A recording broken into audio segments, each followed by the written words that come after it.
Hello mga kakumare! Dahil marami pa din sa inyo ang nagtatanong kung paano ko gawin ang puto flan, ito at ipapakita ko ulit sa inyo. Actually, nakapag-upload na ako nito, separate nga lang yung flan mixture at yung puto batter. Ngayon, ipapakita ko po sa inyo mula sa umpisa, yung sukat at ingredients ay nakalagay na din dito sa video. Bale yung ipinapakita ko ngayon sa inyo ay makakagawa ka ng 50 pieces na puto flan. Pero ang puto batter ay may sobra siya, na pwede nyo ding gamitin at gawing puto cheese. Yung iba kung ilang cups ang all-purpose flour, ganun din yung dami ng itlog na inilalagay. Ako naman ay iba, 2 whole egg lang tapos 1 egg white, tapos ang ginagawa ko yung pang 3 cups na tubig, ay dahan-dahan ko lang inilalagay. Tapos yung vanilla at cooking oil ay sadyang huli ko kung ilagay. Sa 3 years ko sa pagluluto ng kakanin, marami na akong nasubukan na paraan kung paano maging makinis ang aking puto flan at puto cheese. Isa sa mga napansin ko, na paghuli ko inilalagay ang oil, yung mga bubbles na nakikreate habang tayo ay naghahalo, ay nami-minimize siya.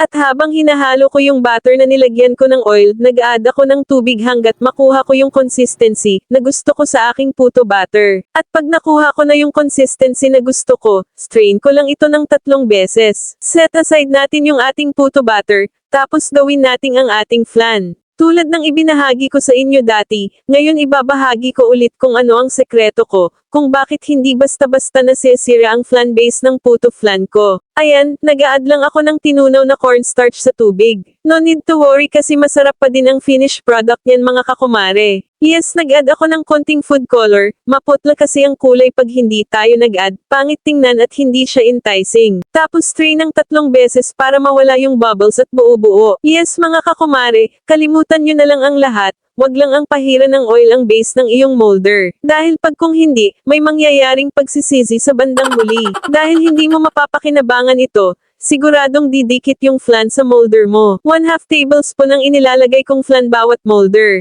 Pagkatapos nating malagyan lahat, steam natin ito ng 5 to 8 minutes sa mababang apoy. After 8 minutes, hanguin tapos rest natin kahit 2 minutes lang bago lagyan ng puto batter. Huwag kalimutang haluin ang puto batter bago ilagay, ganyan din lang kadami kung ako ay maglagay ng puto mixture. Hindi ko pinupuno ng puto batter yung molder para maganda yung tubo niya mamaya. Tapos steam lang natin ito ng 12 to 15 minutes sa mababang apoy. After 15 minutes, ganito na yung kinalabasan niya. O diba, ang ganda ng kanyang tubo pantay at medyo maumbak. Makinis at hindi dumidikit yung flan sa molder, kasi pinahirin natin ng oil yung base bago natin lagyan ng flan kanina. Makinis din at walang nakadikit na puto mixture sa molder natin, kasi 15 minutes ko siyang in-steam. Dapat 12 minutes lang, pero ako nag-add ng 3 minutes, yan yung time na pinapain-in ko siya kung sasinaing pa. Take note mga kumare, dapat low fire lang yung 3 minutes na yon. At ito na nga, dito ko ginamit yung nagawa nating 50 pieces na puto flan. May pa-order kasi akong 50 pieces na puto pau at puto flan, hanggang dito na lang, sana po nakatulong.